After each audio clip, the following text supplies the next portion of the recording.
After I saw my parents forge a quitclaim deed and open a card to give Bryce my condo.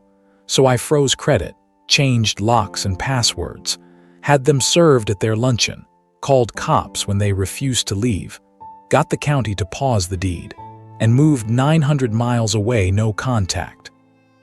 A credit alert lit up my phone while I waited in a long DMV line. It said a new credit card was opened in my name, and the first charge was already pending. Someone was spending my identity like it was pocket change. The only clue was a link to a scanned property form attached to the notice. I'm a cybersecurity incident responder, 44. I watch for strange logins, shut down stolen access, and write reports when someone breaks in. I trust rules, because rules are the only thing that keeps chaos out. My place was a second-floor condo in a quiet complex called Cedar Court. The hallway always smelled like someone's laundry soap. A tiny door camera blinked blue when it saw motion. On my balcony, 3 herb pots leaned toward the sun because the railing got the best light. Inside, the living room had one soft rug with a coffee stain I never cleaned, a stack of mail I always meant to sort, and a framed photo of my late grandpa wearing his old work cap. My fiancée, Kendra, was 42. She worked as a patient advocate at a large hospital. She handled complaints and helped people file reports the right way. Her job had strict rules about truth and privacy. One wrong step and she could be pulled into an investigation. My younger brother, Bryce, was 39. He was my parents' golden child. He jumped from hobby to hobby and called it entrepreneurship. One month he was selling fitness plans online. Next month he was launching a candle brand. My parents clapped for all of it like he was changing the world. My parents were Evelyn and Mark. They lived 15 minutes away in a big house with a perfect lawn and a perfect smile for the neighbors. They also used one word like a leash: inheritance. For months they had been pressuring me. They wanted steady cash just for now to help Bryce get on his feet. They wanted access to my condo temporarily so Bryce could stay somewhere stable. Every time I said no, they dangled the same promise. "You'll be rewarded later in the will." They said it at family dinners. They said it in phone calls. They said it like it was a business deal. Kendra hated it, but she tried to be polite. She would squeeze my hand under the table when my mom started talking about the estate like it was a toy box. That week, we were setting up a small celebration at my condo. Not a cookout, not a block party. Kendra and I were hosting a simple dessert night for her sister and my coworker because I had just finished a tough security certification. I bought a small cake. Kendra put out real plates instead of paper ones. I even cleaned the coffee stain off the table with a wet cloth until it faded. I was at the DMV because my car registration expired and I didn't want any surprise fines. The place was loud and slow. Kids cried. A TV showed the same message on repeat. My number wasn't moving. Then the alert came. New credit card, my name, my address, and a scanned form attached to the message. I clicked it. It was a deed form, a paper used to move property from one person to another. The top line said my condo address. My name was typed on it, and there was a signature at the bottom that looked like mine but wrong. The letters were shaky like someone copied it while looking at a picture. My mouth went dry. A second message came in right after. Unknown sender. Just a link. I opened it. A short video played. It was recorded in an office with beige walls and a fake plant in the corner. A sign on the wall said Pine Ridge Estate Services. My parents sat at a table. Bryce sat between them, smiling like he already owned the room. A woman in a blazer slid papers toward them and pointed to places to sign. My mom laughed. My dad nodded, serious like a man handling business. Bryce leaned in and whispered something that made my mom smile wider. Then the camera angle shifted. For 1 second I saw the paper on the table. My condo address. My name. The video ended. I sat in the DMV chair with my hands locked together so they would not shake. Around me, people complained about wait times like normal life still mattered. I drove home in a fog. Kendra was in my kitchen when I walked in. She had frosting on her finger from testing the cake. She looked up and smiled, then saw my face.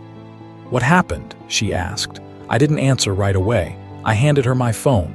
She watched the video. She zoomed in on the deed scan. Her eyes got sharp. "That's your place," she said.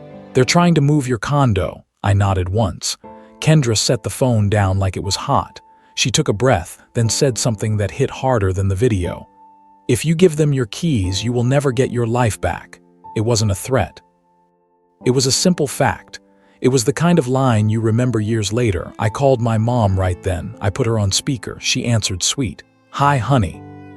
I just got a deed form for my condo," I said, "and a credit card opened in my name. Explain." A pause. Then her voice changed. It got flat. "You weren't cooperating," she said. "Bryce needs help. We're doing what's best for the family."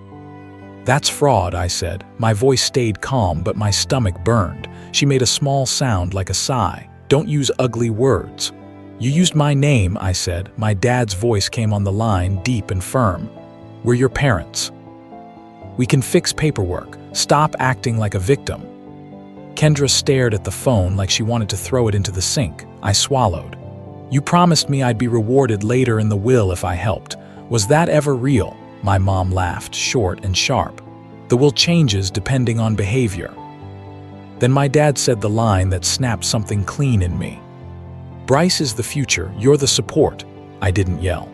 I didn't cry. I ended the call. That was the kill shot. Not because it surprised me, because it confirmed I was never a son in their plan. I was a tool. That night, we didn't invite anyone over. The cake stayed in the fridge. Kendra sat beside me on the couch while I stared at my laptop. In my work, when someone steals access, you don't argue with them. You lock things down. At 11:48 p.m., I called a lawyer. Her name was Teresa Baird. She was 71 and her voice was steady like a metronome.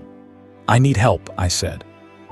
"My parents are trying to transfer my condo and someone opened credit in my name." Teresa didn't ask why my parents would do that. She said, "Do you have proof?" "I have a deed scan and a video," I said, "and a credit alert." "Good," she said. "Meet me tonight, bring everything, don't confront them again." "Where?" I asked. 24-hour laundromat on Brookline, she said. "Back table, under the broken clock." The laundromat smelled like warm cotton and cheap detergent. The machines thumped like slow drums.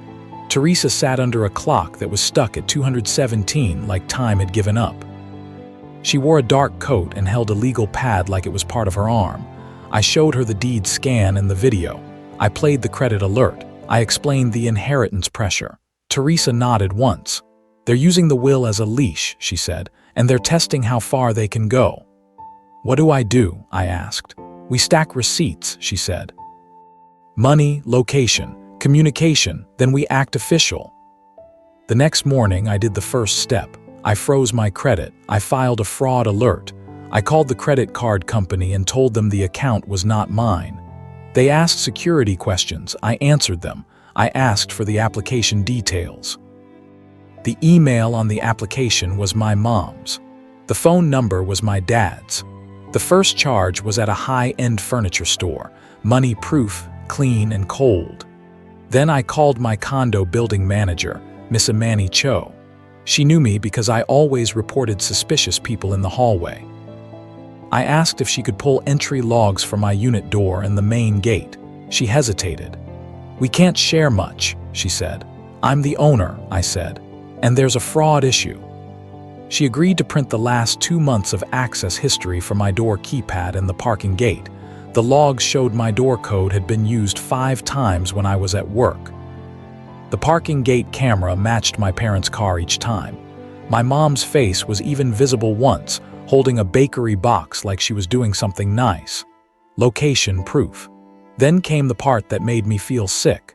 Teresa asked me to check my email for anything from estate services.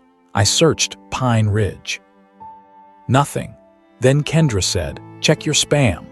There it was, an email thread from Pine Ridge Estate Services. It was sent to an old email of mine that my mom still knew. The subject line was draft changes and property transfer steps. Inside was a back and forth between my parents and a staff member. My mom wrote, "We need the condo moved to Bryce quickly. Our older son is emotional. We will update the inheritance later to reflect cooperation." My dad wrote, "Remove him as a primary beneficiary if he keeps resisting. Put Bryce's soul." There was also a PDF called Family Plan Notes. It listed assets, and next to my name it said, "Use for support, not distribution." Communication proof. Kendra's hands curled into fists. "They planned this," she said, "for a long time." Teresa brought in a specialist next, not a private detective. A title and records expert named Lionel Park. He knew property paperwork like I knew network logs. Lionel pulled public records fast. He found something worse than the scan. A quitclaim deed had been submitted online 2 days earlier. It was stamped as received, but not fully approved yet. The signature was mine. The notary stamp belonged to a traveling notary named Sandra Wiles. Lionel said, "If this gets recorded, fixing it is harder, not impossible, harder." Teresa's eyes didn't widen. She just got sharper. "That signed deed is our killer receipt," she said. "It proves intent." Then we moved. First, I changed access. I replaced my door lock cylinder. I reset the keypad code. I told building management to remove my parents from any visitor list and to refuse them entry. I also changed my mailbox key because my mom had always acted like mail was family business.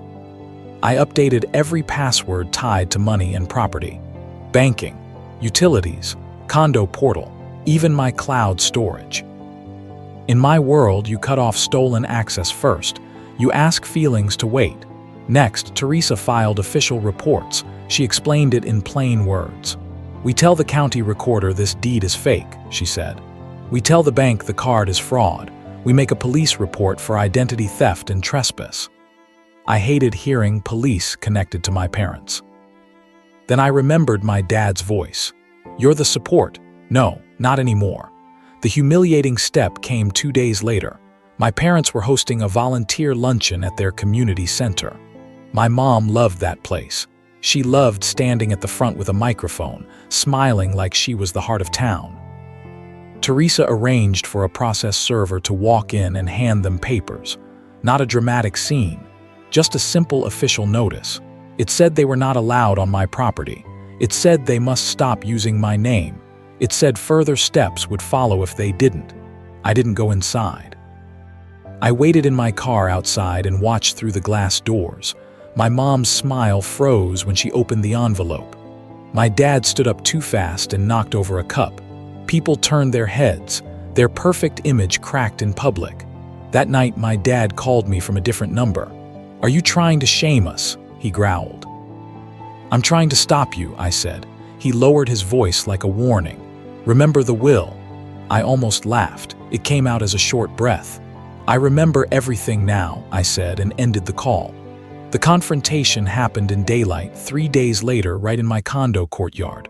My parents showed up anyway. My mom had a folder in her hands. My dad had his jaw set. Bryce was with them, wearing sunglasses like a celebrity. They walked up my front path like they still had permission. Kendra stood behind me. She didn't speak, but her presence steadied my spine. My mom started first. "We can fix this," she said. "If you stop being stubborn." I held a binder Teresa helped me build. Neat tabs, clear labels, like an incident report. I flipped it open. "This is the credit card application," I said. "Your email, Dad's phone, furniture charge." My mom's face twitched. "This is the entry log," I said. 5 times you came into my place without permission." My dad's eyes narrowed. "This is the email thread with Pine Ridge," I said. "The one where you talk about removing me from the inheritance if I don't obey." Bryce shifted his weight. He stopped looking bored. Then I pulled out the quitclaim deed printout with the notary stamp and the fake signature. "This is a signed document filed with the county," I said. "It's fake and it's criminal." My mom's voice went high. "How dare you talk to us like that?" My dad stepped closer. "You wouldn't have anything without us." Kendra finally spoke. Her voice was quiet, but it carried. "He has everything without you," she said. "You're just trying to steal it. Bryce snorted. "This is overreacting." I looked at him. "You're the reason they think this is normal," I said. "You've been paid for your mistakes your whole life." My mom's eyes flashed. "We did it for family." I nodded once. "Then you can explain it to the police." I turned and walked back toward my door.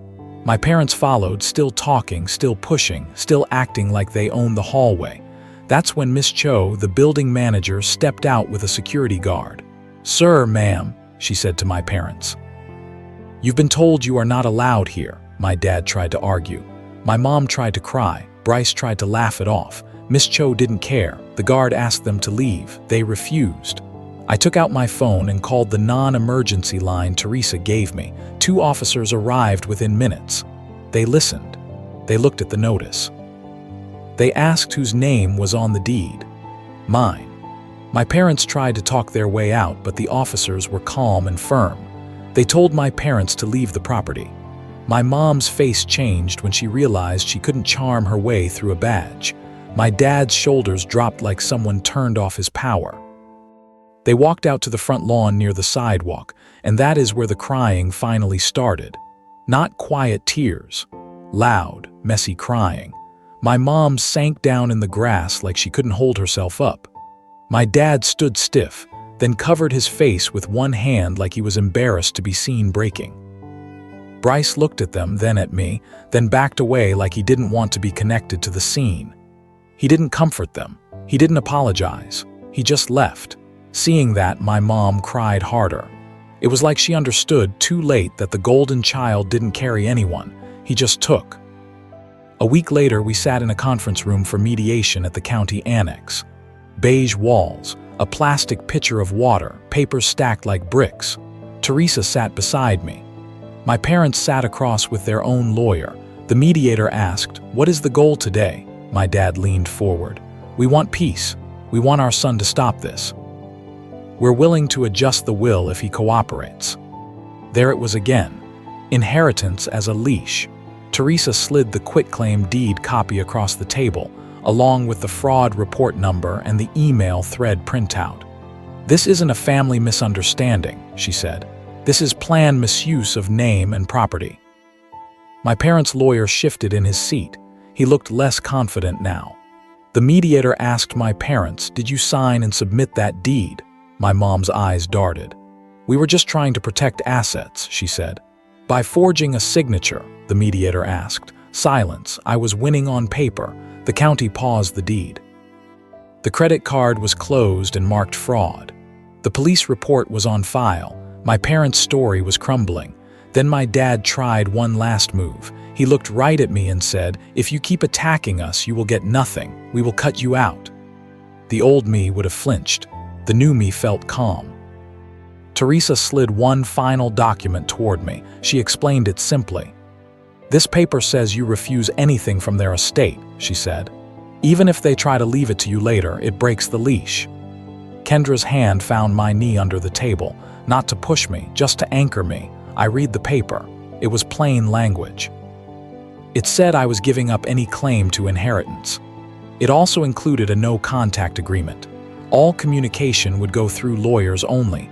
No surprise visits, no calls, no guilt speeches. My dad stared at the document like it was a weapon. My mom whispered, "Don't do this, you'll regret it." I looked at her and said the truth in one clean line. "You don't get admin access to my life anymore." Then I signed. My dad's face twisted like he had been slapped. My mom's mouth opened, then closed like the words fell out of reach. They had nothing left to threaten me with. After that, the fight lost its fuel. Kendra and I stayed together for a while, but the stress had carved deep grooves in us.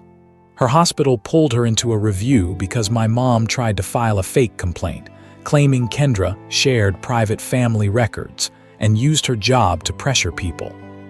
The hospital cleared her, but it shook her. A few months later, Kendra sat with me at my kitchen table and said, "I love you, but I can't keep living in the blast zone." I understood. I didn't beg. I didn't blame her. Some damage spreads even when you do everything right. 2 years later, a mutual friend from my parents' community center reached out. His name was Alton. He asked me to meet my parents just once because my mom wasn't doing well. I told Teresa to send a simple reply, no contact. Another 3 years passed. I took a job offer about 900 miles away in a city called Red Mesa. Bigger team, better pay, new start. I went from incident responder to security lead, then to security manager. I trained new hires and taught them the same thing I learned the hard way. You can love people and still revoke their access. I bought a small townhouse with a tiny yard. I planted real herbs again. This time, nobody had a spare key except me. I started a new habit too. I built small model robots from kits, then gave them to local kids' science clubs. It felt good to put pieces together for someone else's future, not someone else's control. I met Lillian at a weekend volunteer event at the Science Museum. She was 40 and worked as a city transit planner. She talked in clear sentences. She kept promises. She didn't like drama, but she didn't fear truth either. One night, after a long week, we ate dinner from a taco food truck on a quiet street downtown. We sat on the curb with napkins in our laps and watched the city lights flicker on. Lillian bumped her shoulder into mine. "You look peaceful," she said. I nodded. "I am." In the distance, a bus rolled past on its route, steady and on time. My parents once tried to control me with money they hadn't even died to leave. They tried to move my home like it was a chess piece. They tried to rewrite the will like it was a remote control. None of it worked, because I finally learned the simplest rule of all. When someone keeps trying to break in, you don't argue with them. You change the locks, you cut the access, and you never hand out the password again. Thanks for watching until the end. Like, share, and subscribe.